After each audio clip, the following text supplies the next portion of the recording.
So I'm going to start by saying to the many people in this room who celebrate it, Happy New Year, which is coming on Saturday. The many people in this room are joined by about 2 billion people, or about a quarter of the world's population, that celebrates Lunar New Year coming on Saturday.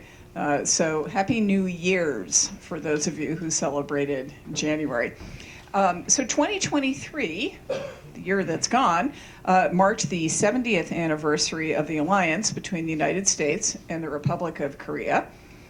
And its importance was again proven as the year came to a close. On New Year's Eve, the North Korean leader Kim Jong-un said in a meeting with top commanding officers that essentially reunification was no longer a goal, not in the cards. It was impossible.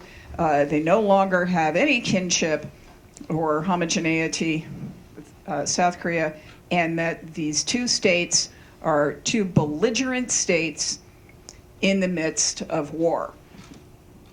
Okay, so the U.S.-South Korea alliance is particularly important as we keep seeing over and over again. But it's not all about this alliance about North Korea, obviously. I recently learned the phrase of "we go together."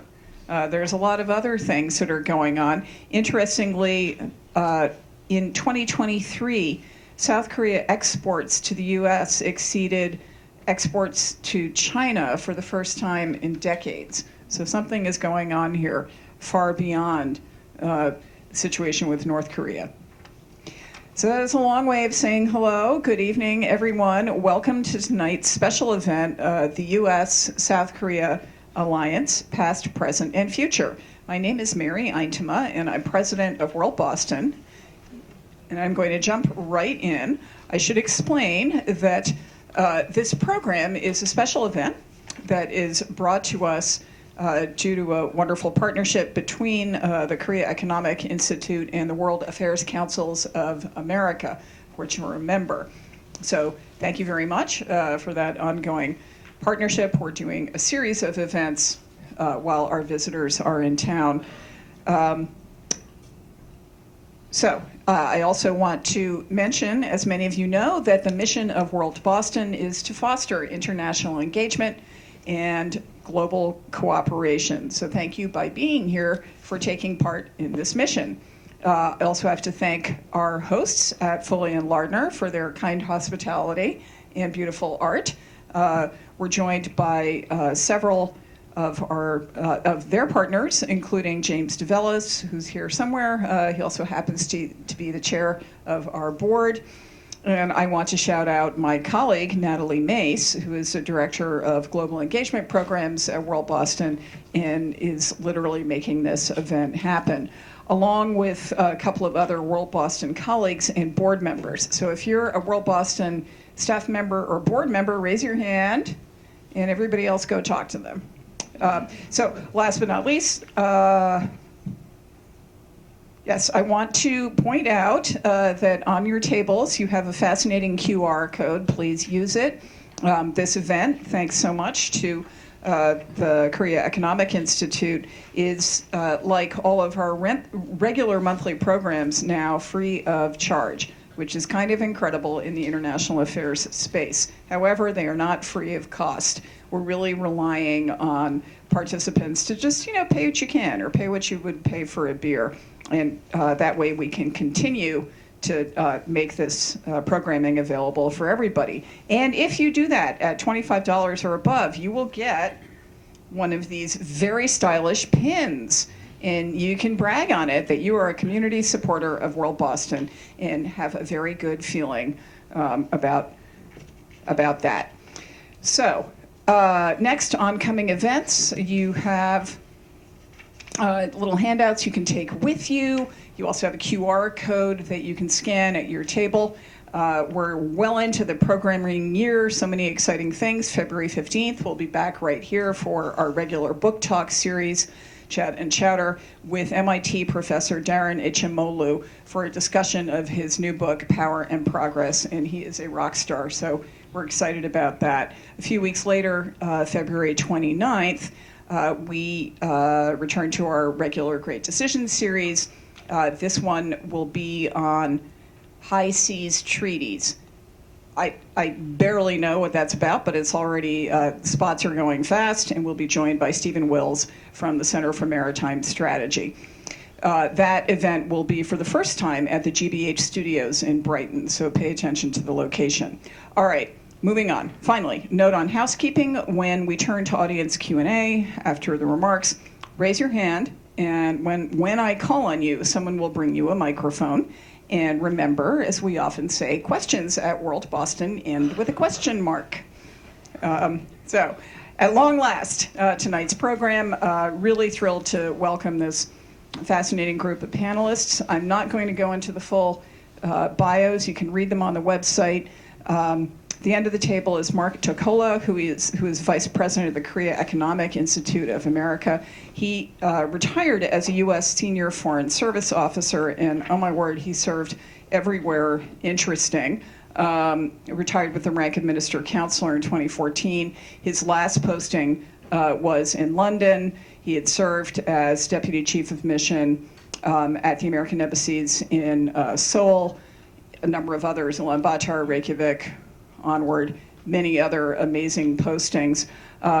I do want to note that he received the State Department's Superior Honor Award for his work on implementing the Dayton Peace Accords.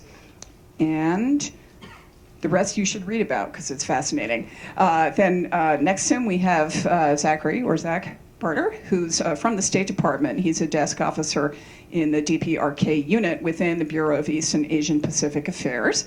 And prior to this assignment in Washington, Zach served in Kazakhstan, and before that in Beijing and in Dushanbe, Tajikistan, and speaks Chinese and Russian. And then our friend of WorldBoston, Jaehui Kim, is the Consul General here in Boston, has been since June 2023. Has been with the Ministry of Foreign Affairs for 2 decades and has served in Russia, Israel, and the EU, and many other posts. And he has been recognized by citations from the Prime Minister and the President. And I will leave it there, but it's always nice to see you. So, with that, at last, let's jump into this large topic. What we're going to do is I'll throw out a question, and if each of you is moved to address the question, do so. If you don't want to, we'll keep going. But if you think one of those questions is not really your topic, that's okay. And then we'll turn it over to all of you.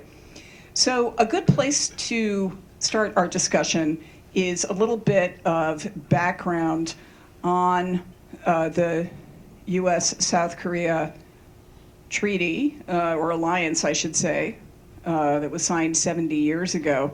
How did this come to be? How did the Mutual Defense Treaty and the very broad bilateral relationship that we know today come into existence? Easy. Want to grab that? Yeah, you're on. Go ahead. Thank you very much. I'm Jaehui Kim. As introduced, I'm Consul General here for the last 7 months. Very nice to see you. And the first question is very interesting. So last year, Mary already mentioned that, so last year, 2023, 70 years anniversary of the alliance between the United States and Korea. That year in 1953 is the end of the Korean War. End of the Korean War, the U.S. The make some promise to the Korean people to provide all security guarantee.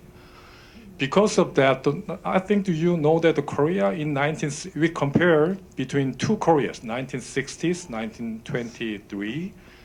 It is, I have to say, the miraculous changes, economically, politically, socially, everything. So we Koreans believe that it is possible, okay, one part of it might be very diligent, working very hard, and also some sacrifice our old generation for their children, that kind of thing have been playing in our achievement. But another very important fact, past, present, even to the future, one very long, consistent, big help is the alliance with the United States. Just to imagine that, so since 1953, the Korea has a really all the broken down country. With the alliance of the United States, the U.S. opened your market to the Korean company, and also provide all security guarantee. And most important thing is the United States, the alliance, provide the Korean people kind of the standard of morality, some universal value.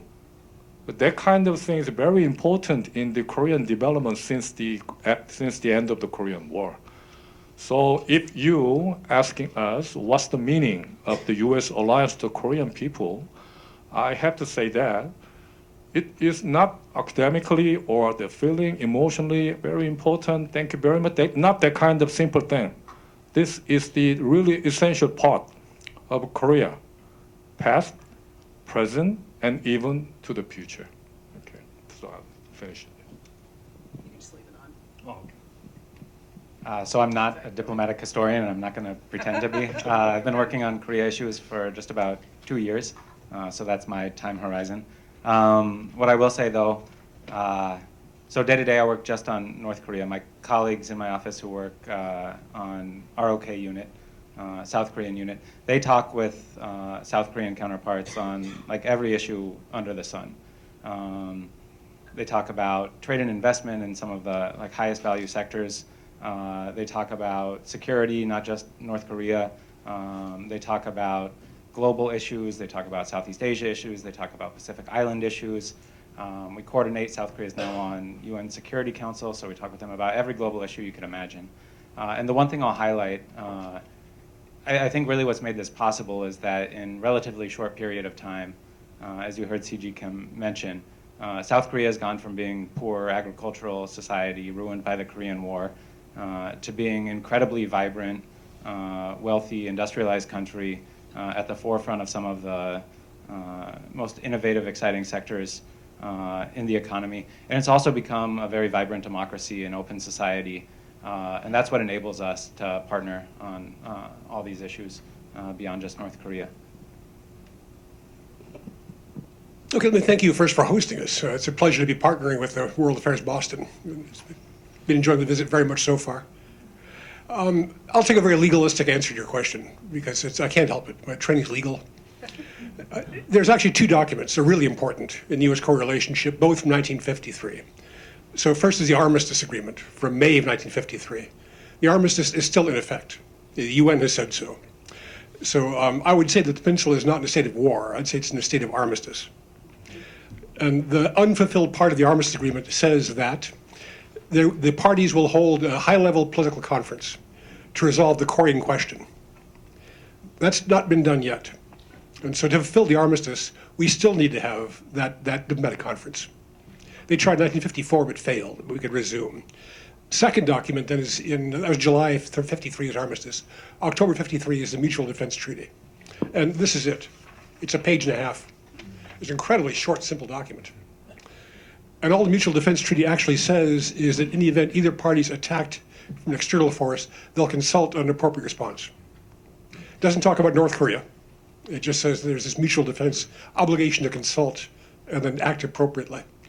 The key part of the Mutual Defense Treaty is Article 4, which says that the Republic of Korea grants the United States the right to base forces on the peninsula.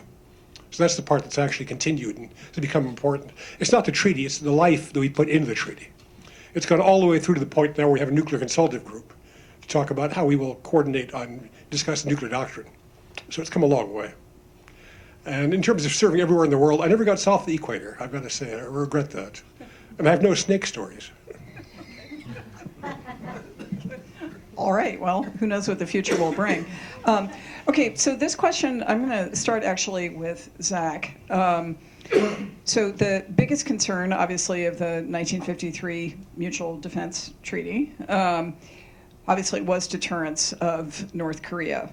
And I want to keep emphasizing that the alliance with South Korea, between the U.S. and South Korea, is much bigger than that. However, that was That was a major concern at that time. So where do we stand on that front of deterrence of North Korea? Has there been major progress or challenges?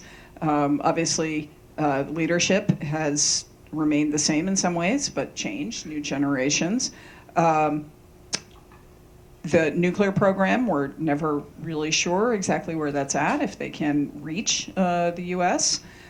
So how aligned also, in looking at all of this, are South Korea and the U.S. in their approaches to deterrence? So I'll take the last part of your question first, because it's the easiest to answer, and it's also maybe the one kind of good news story we have to tell. Right now, there's just incredibly close alignment between U.S. and South Korea. That applies to a lot of issues on North Korea in particular. There's consultation regularly at all levels across the government, so not just within the State Department, but also Defense Department, intelligence community, White House to Yongsan presidential office. On your question of progress versus challenges, I would say mostly the latter. Now is just a very difficult time with North Korea. I would have said that if we did this event a year ago. I think in the years since, across almost every dimension, things have become more challenging. The reasons behind that, North Korea has very ambitious weapons development goals, and you've seen them do testing of a lot of new capabilities. They've moved into this incredibly dangerous partnership with Russia. Russia, largely motivated by its need for weapons to use against Ukraine, has turned to North Korea, which probably has a long wish list of things that it would like to receive from Russia. So this is very much becoming a problem, not just for Northeast Asian security, but for European security and global security more generally. And then you've also seen recently the North Korean government execute a fairly substantial policy change towards South Korea, renouncing the possibility of unification and escalating its very harsh and threatening rhetoric towards South Korea. So those are all the reasons why the problem is very hard, and we're working to address them in a variety of ways, through sanctions, through coordination with our allies.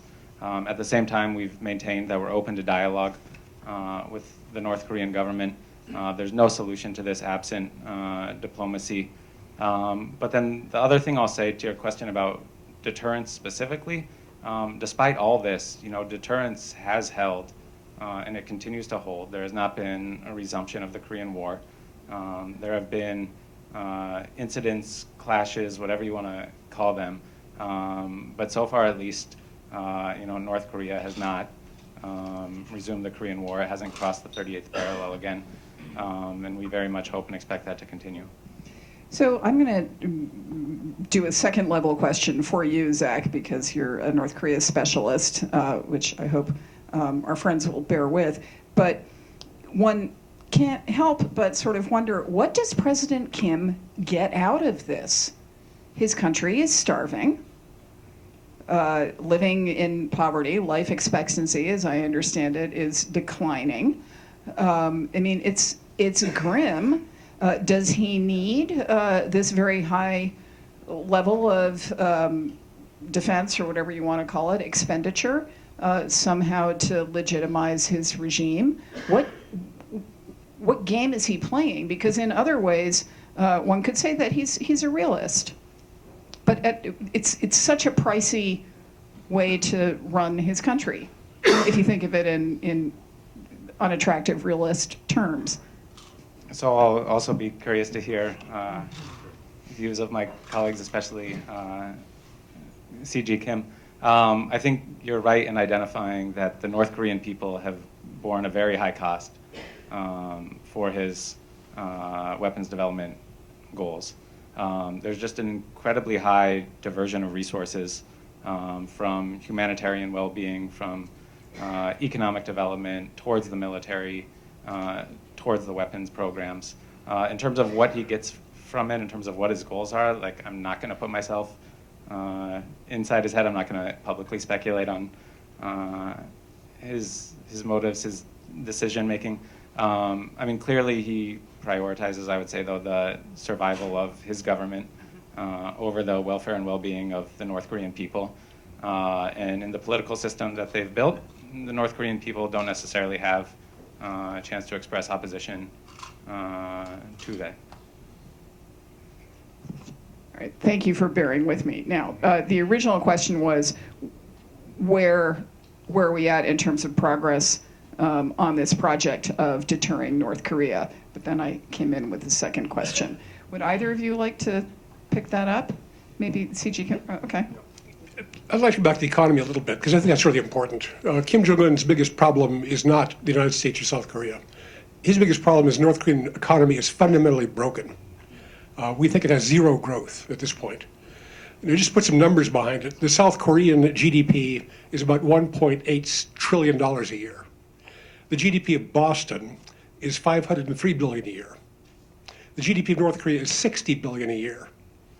So Boston has 10 times the economy North Korea does. It's actually kind of a miracle they've been able to do their weapons program missiles with that poor a country. And if you lifted every sanction tomorrow, it would not solve the problem.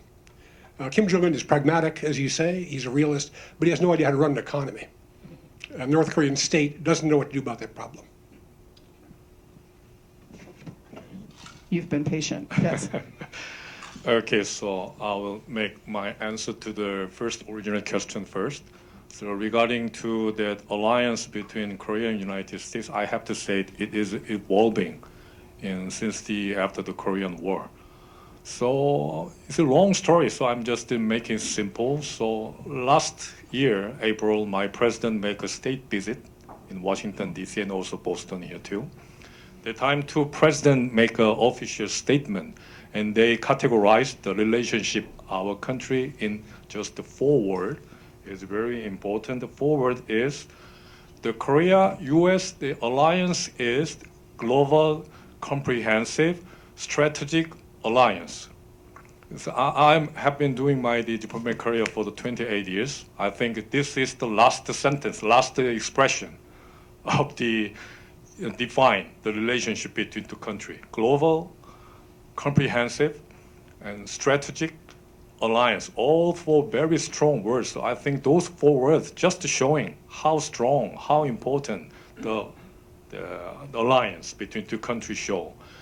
I always, just Mark, Mr. Mark just mentioned that, I'm Korean, but sometimes I forget about that. Yes, right.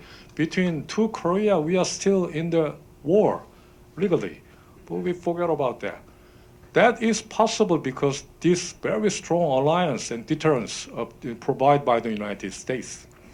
And the forward global comprehensive strategic alliance not only cover the security issue. And last April, 2 presidents showed very strong deterrence intention over the Korean Peninsula. Many issues like traditional, conventional system, also nuclear weapon system, many things we already developed this thing. Not only security thing, our alliance cover many things, high tech, education, culture, industry, all cover everything. So you're just thinking just 4 words, you can understand how the alliance between our two countries developing, evolving into much futuristic way, covering all the agenda. And the second question, the Mary's question about intention of the recently why the North Korea did those kind of thing. Nobody know the answer. And North Korea never explained their intention very clearly. They just showing their signature. So in Korea, many Korean experts, they try to analyzing it, find out the reason, and want to make some picture, but nobody knows. But now, many Korean experts mention the first thing. It is the usual thing before the election of the United States presidential election. And also this year, the Korea also has next April, we have the Congress, the National Assembly election. So every time the North Korea want to making their leverage bigger before this kind of very important election. So after the election, they want to do something. Before that, they want to making their leverage bigger. Maybe that is the first, very traditional reason. Second thing is a little bit different part of this time is they mention not only the United States, but also the relationship with the South Korea, unification. We are not the same people. We don't want to talk. It is very interesting why those things is announced by current leaders, the grandfather, the supreme leader of North Korea, Kim Il-sung. This is a legacy of his grandfather. So even Korean expert, Kim Jong-un, he could not touch on the legacy of his grandfather and his father. But now, he touched on everything, unification. And we don't talk with the South Korea. You are not the people, we are not the same people. So now, nobody knows the correct answer, but we think that that is a very big voice of the North Korea. Just leave us alone. We don't want to do anything with you right now because just Mark mentioned it, their economy is very bad situation. If you follow the newspaper in recent time, North Korea always launched a missile. Even recently, they launched some supersonic missile. I don't believe it, really. And submarine launching missile. It is very high-tech and high-cost missile. Every day, they missile it. At the same time, the North Korean leader, Kim Jong-un, he made a lot of visit to the provincial areas for encouraging their economic activities. Just carefully see that. So which places Kim Jong-un visited with his small daughter, 10, 11 years, wearing Gucci, the Barter. Chicken factory, chicken farm, not chicken processing factory, no, chicken farm. And then to us, it is 1960 bread company, bread factory. And all their material, we just saw that it is 1969, 17. Very high-tech, high-cost weapon. But their economic activities is really behind the time. So they knew that. Even if we see the comment of the Kim Jong-un, he frankly speaking there, feel sorry. I cannot provide even very basic step to our people. I'm very sorry. Recently, Kim Jong-un himself making the new economic plan, the 20 multiple 10, the program. It means in 10 years, at 20 province, every year, they will making a new factory. Hold together, 20 area, 10 years, each 1 year, one factory, 200 factory all over the North Korea.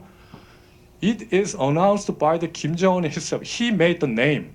But from our point of view, if situation allow us, 200 factory can set up in a week in Korea. So I'm just stopping. Sorry, I'm too long. But they want to. Now we have to do our own business in here. I have a nuclear weapon, don't touch me. And just leave us alone. We first of all, arranging domestic situation first. And then I'm still young. He is now 40 years old. So leave alone. And South Korea, please don't ask us to do any dialogue. No, we have no any kind of room for doing that. That kind of the feeling or that kind of the policy they have, I think so. I'll stop here. Very interesting. Thank you. Mark, did you want to add to that at all? Just to say Yeah. that the North Korean export industry right now, they've got two products they're exporting successfully: mechanical watch parts and false eyelashes. That's what they're doing. And so beware of ballistic false missiles eyelashes. to Russia. Yeah, that's right. Say that again, Zach? And ballistic missiles to Russia. Okay, Another so interaction. that's actually bringing us to our next area for consideration. So obviously this bilateral alliance doesn't exist in a vacuum. Since 1953, incredible changes have happened to the Cold War architecture. Most recently, obviously, there's a war between Russia and Ukraine, and that naturally has influenced relations between Russia and China and North Korea. So what is the impact of this war on the peninsula, on our alliance? So I'll take the first stab at this one. So war in Ukraine, DPRK has been a supporter from the very beginning. So from the first days of the invasion, DPRK was one of the only countries to come out and recognize the independence of Donetsk and Luhansk. Starting in fall of 2022, we started putting out warnings that there were these initial discussions between North Korea and Russia over weapon sales. And then you've seen that accelerate very quickly in the year and a half since then. It came into the open when Kim Jong-un went on a state visit to Russia. Those exchanges have continued. The North Korean foreign minister was just in Moscow. They've sent thousands of containers of artillery to Russia for use against Ukraine. They sent ballistic missiles to Russia that Russia has now used dozens of times against Ukraine. All of this is just an incredibly flagrant violation by both parties of multiple UN Security Council resolutions. So these two are really in it together.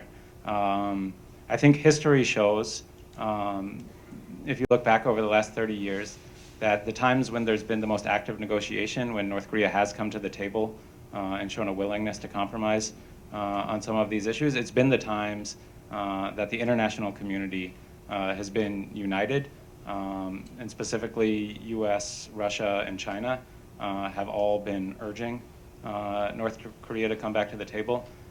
So given the state that we're in now, where US-Russia relations, US-China relations are so difficult, it creates an environment where Kim Jong-un feels that he can kind of shelter behind Russia and China. He can count on Russia and China's support at the Security Council. You saw this in, was it May of 2022, when the US, after a series of North Korean ballistic missile tests, put forward a new resolution at the UN Security Council. 13 members voted in favor of it. Russia and China vetoed it.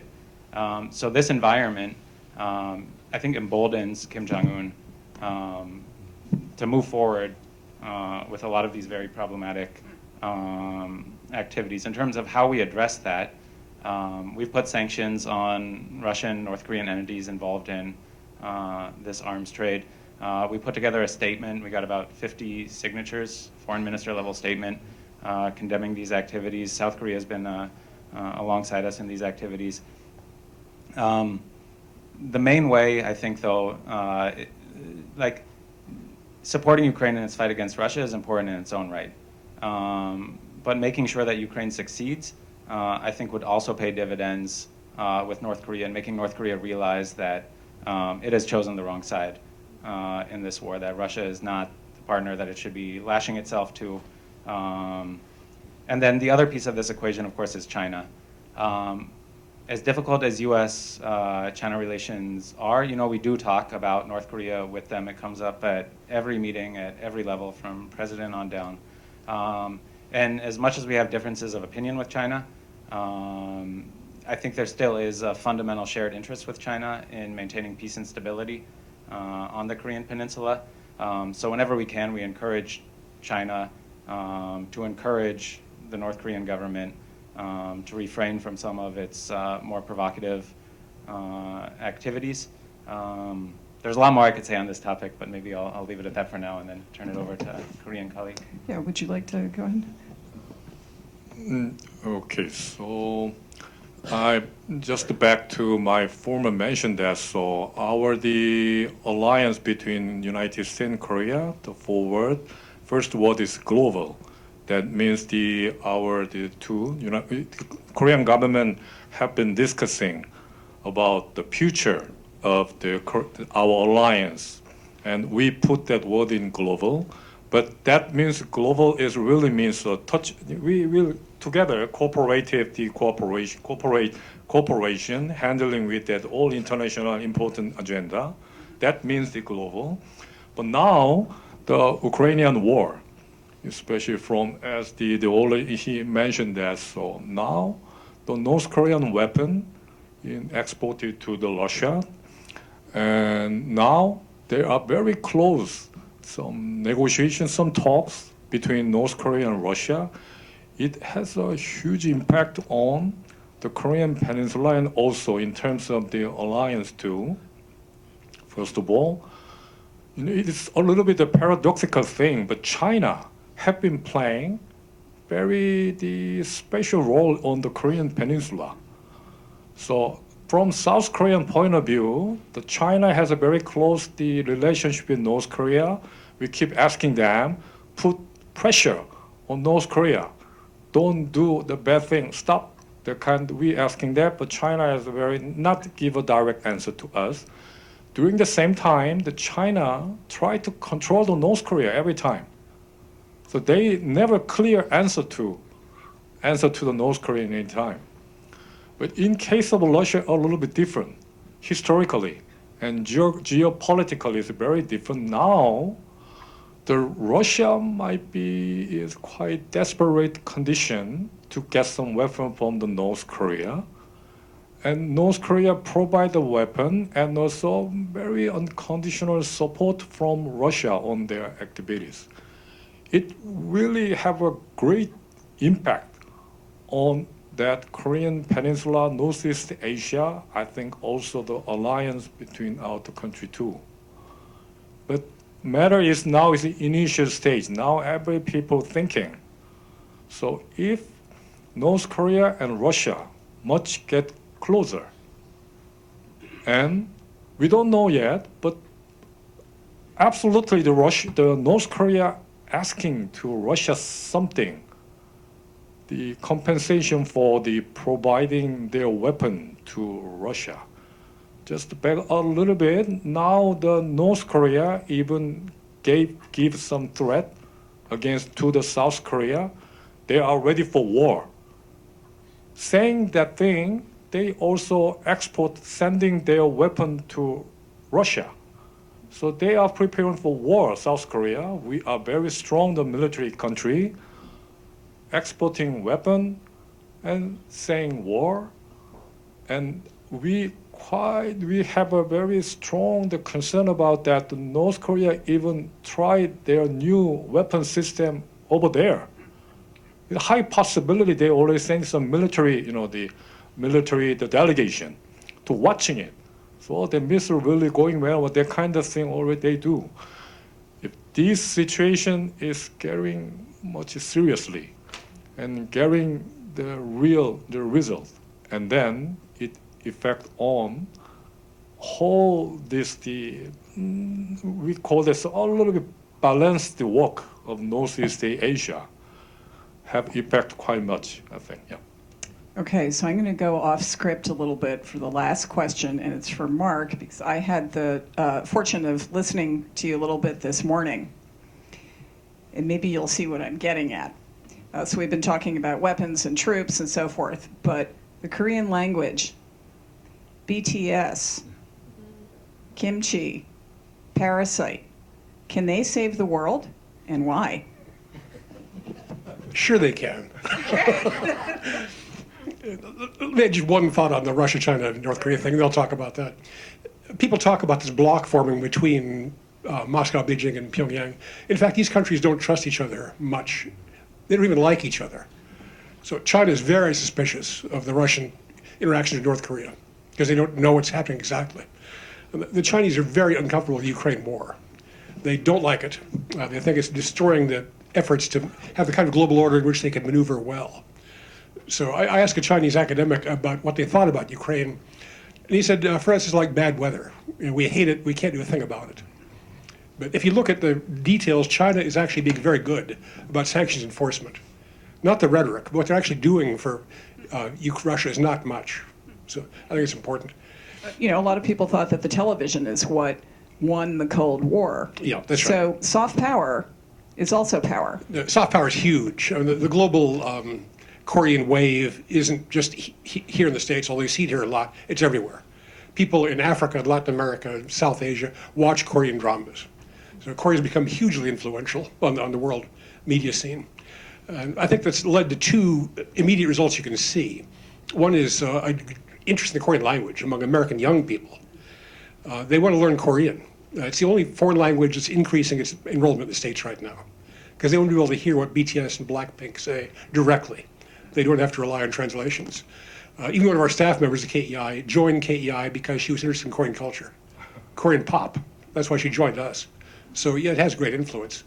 The other thing I think that Korean culture does is it portrays an image of a modern, self-confident country. So if you watch movies like Parasite or like Train to Busan, they're highly critical of the Korean government and local officials, and how effective the Korean police are. They're scathing in their attacks on their own country. That shows a lot of self-confidence. You're prepared to criticize yourself going outward. And I think for our global audiences, that's a great sign of how a mature country can take criticism and can improve. Okay, thank you very much. I think now let's go to your questions. I'll pick a couple one at a time, and we'll see how we do. So I saw Heather, and then Ruel. Perfect. Go right ahead. Thanks so much.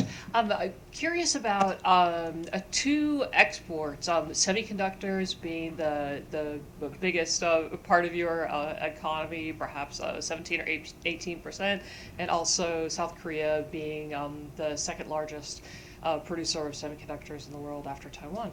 So curious about the global supply chain resiliency, and perhaps what you might be doing for onshoring, like the U.S. is doing. Are there parallels there? Decoupling from China to onshore your chip production in South Korea, and secondly, your increased exports in defense products. There are a lot of exports going to Europe in that sector. So curious about those two sectors. Thank you so much. Thank you. Thank you very much for the important questions. So I have to change from the security issue to the economic issue now. The first one, the semiconductor, you're right. So the semiconductor is the main pillar of the Korean economy and the economic structure. I understand the semiconductor industry is starting from the 1980s, but it is one of the important pillars in 1990s. And you mentioned that, so that's right. So 80% of the international market share of the Samsung and also the SK, the semiconductor to the industry. And it is a very big merit for the Korean economic development. At the same time, it is a big challenge now. So the Samsung, I think you already saw that, the market share not increasing anymore. And even the semiconductor made by that Samsung, it is a little bit out of date, frankly speaking. So the semiconductor made by the Taiwan, it is much more better for the AI, the new technology. Samsung has a big challenge now. So there are two kinds of the way for resolving the situation. First one is so much more R&D investment in Korea. Second one is now a few years ago, so we are now trying to the local investment United States here, like Texas and many other countries. So it's good. And one related big concern is how it is big now the question to the Korean people and Korean government. Now the economy is too much depends on the manufacturing sector. Semiconductor is very high tech, the product right, but anyhow this is manufacturing. How many more years South Korea could depends on only those manufacturing things. So it is big the challenge. And our big, the thinking on going on.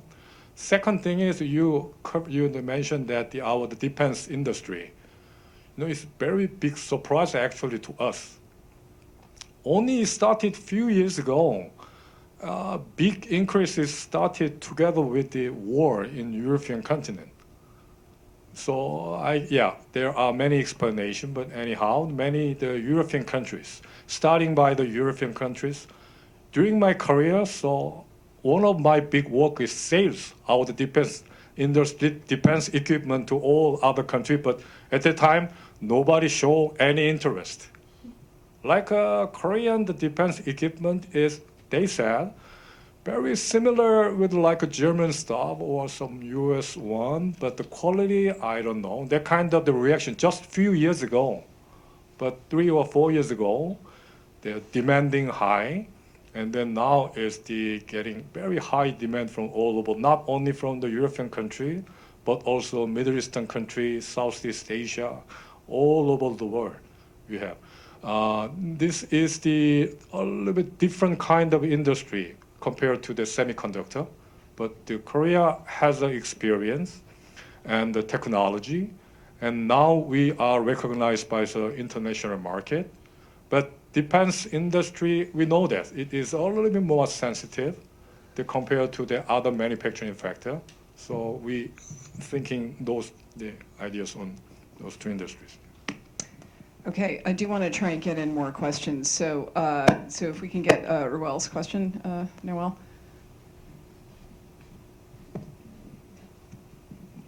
Thank you. Thank you very much for the discussion today. My question is based on security and economics. We have a failed policy relative to nuclear arms with North Korea, and it's part of most of the security issue that is facing South Korea, is all the reaction to that by the North Korean government. So, and we have the economic realities you mentioned earlier, Mark.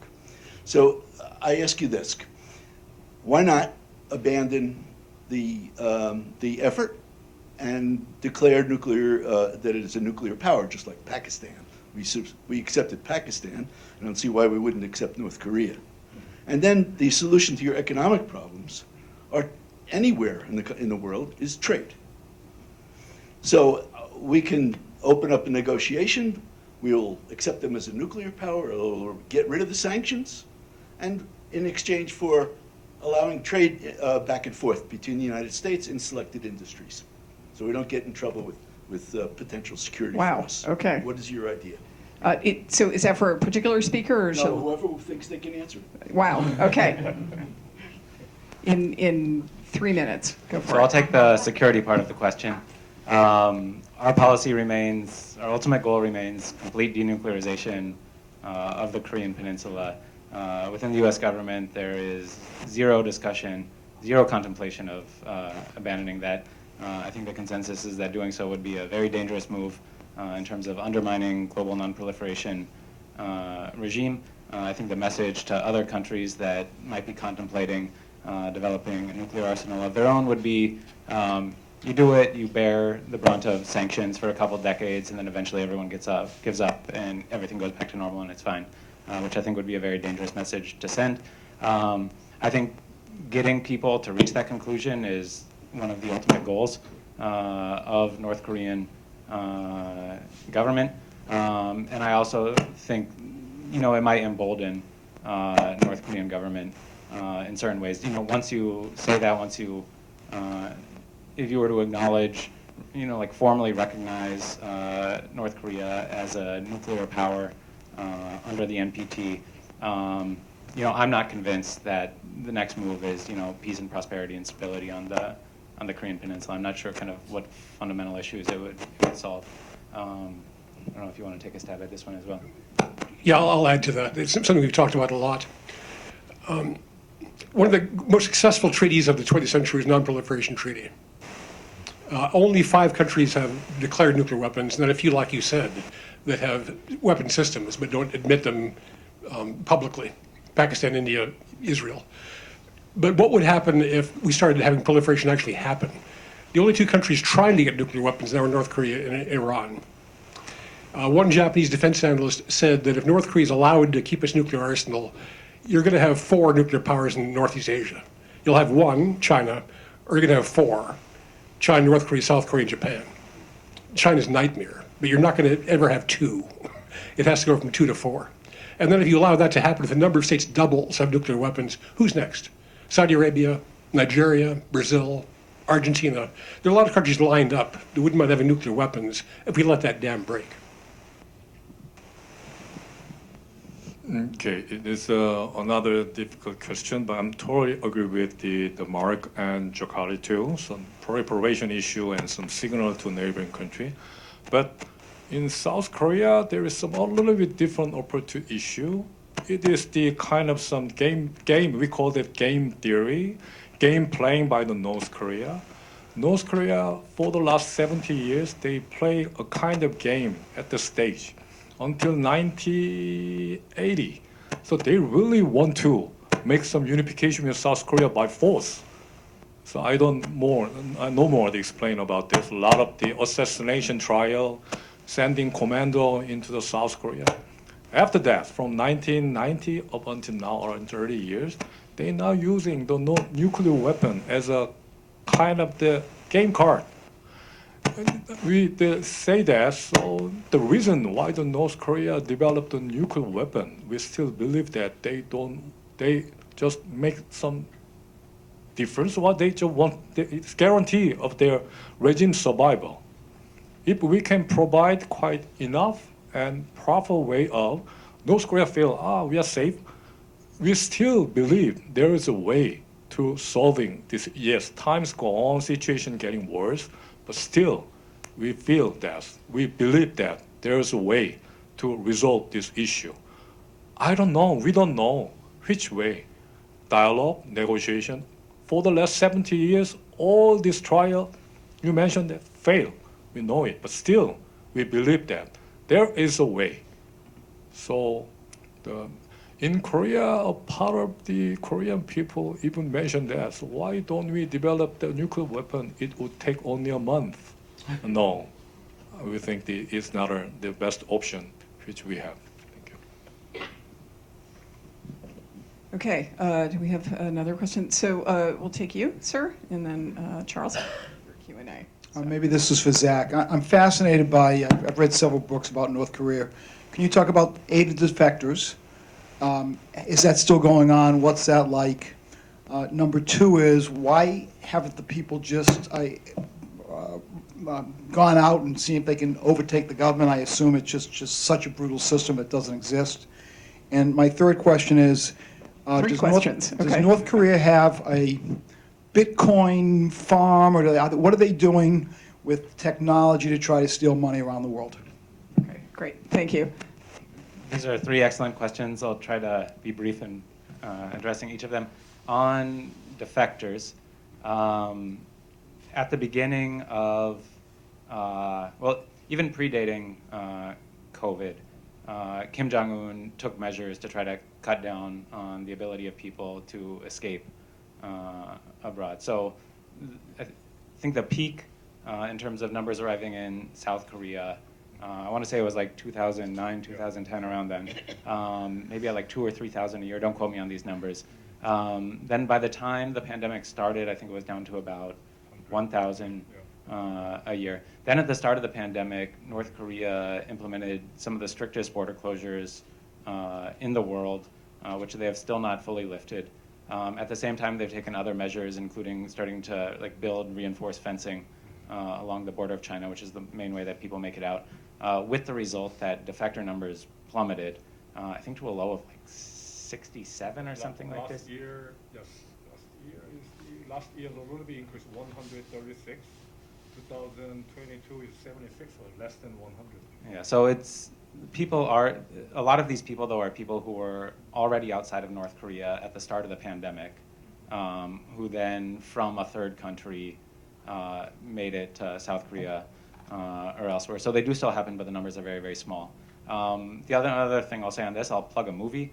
It's a documentary. It was released last year. It's called Beyond Utopia, which follows a family as they're attempting to cross from North Korea into China and make it to safety. It's incredible, and it brings out a lot of these issues that we've been talking about with the nature of North Korean government and North Korean society very clearly.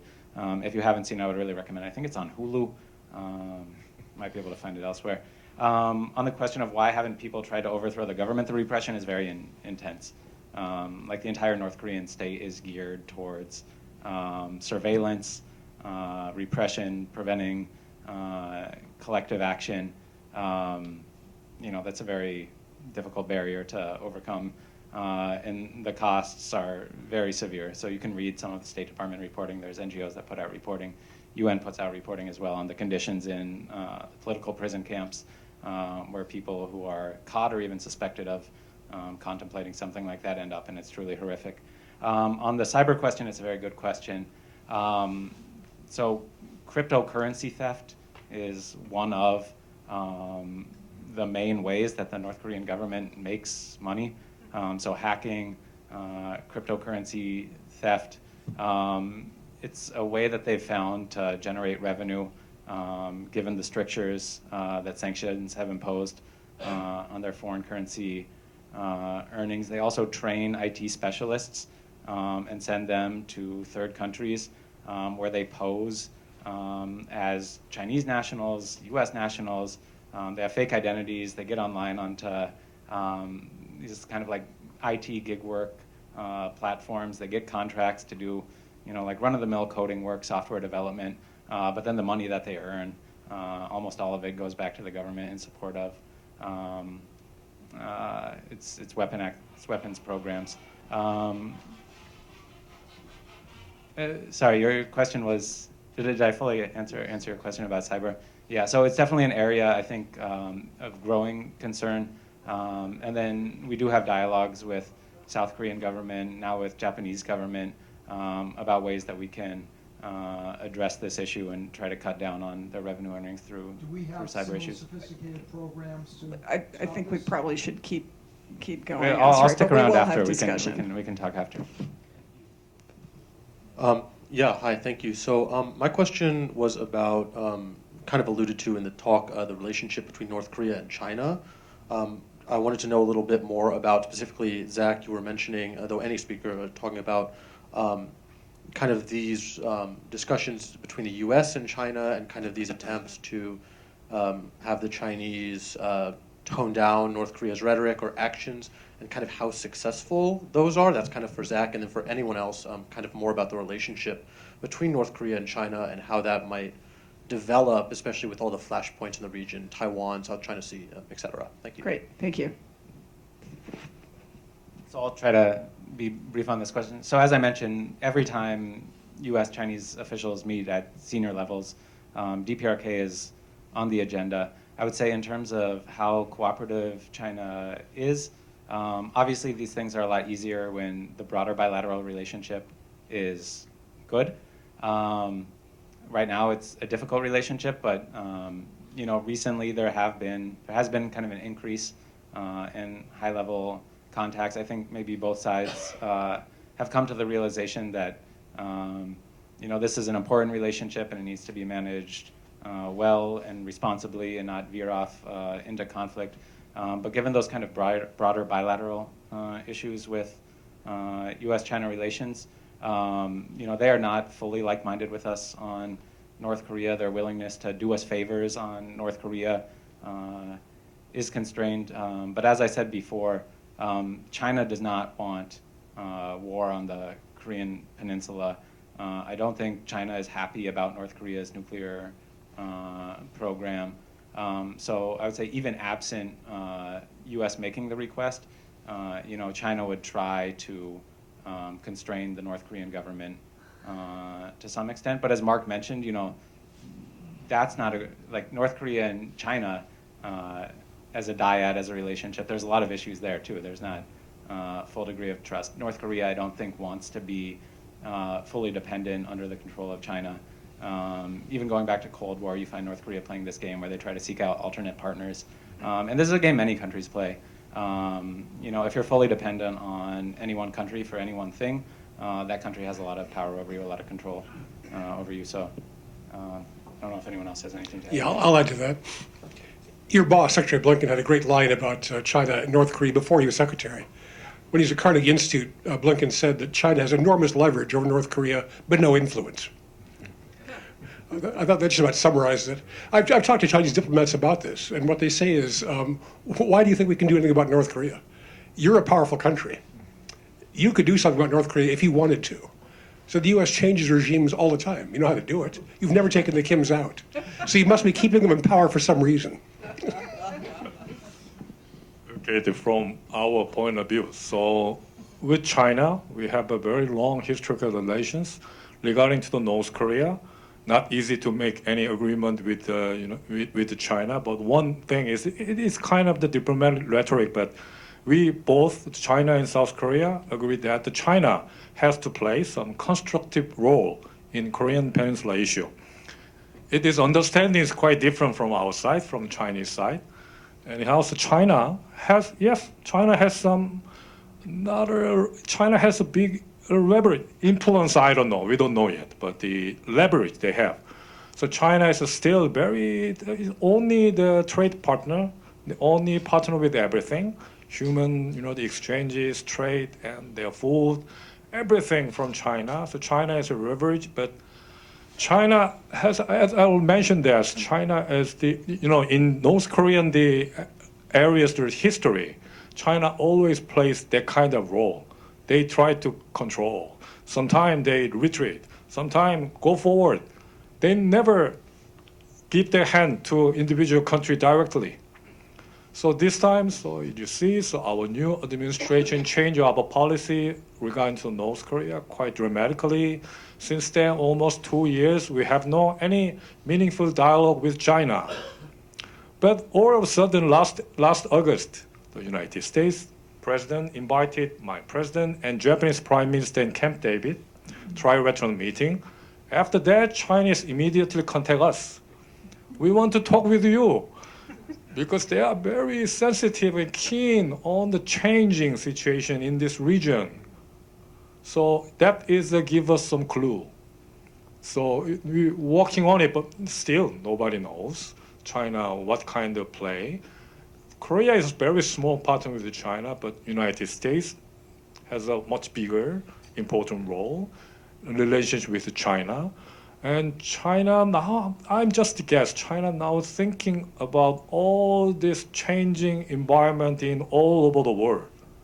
So a few months ago, China suggested to us open the trilateral summit in Korea last year. But all of a sudden, they just no more talks about that one. So that kind of changes, we're still working on it. But China, I'm totally agree with you. China has a very, not influence, but they have something on North Korea. Yeah. Okay, I think we have probably reached the point where people want to continue individual conversations, and we hope you will, until 7:30. But before that, please join me in vigorously thanking Consul General Jaehui Kim, Zach Barter, Mark Tokola. Wonderful discussion. And for anybody, if you're new to WorldBoston, or even if you're not, please make sure to check our website and sign up for our email, and we hope to see you again soon. Have a great night. Thanks.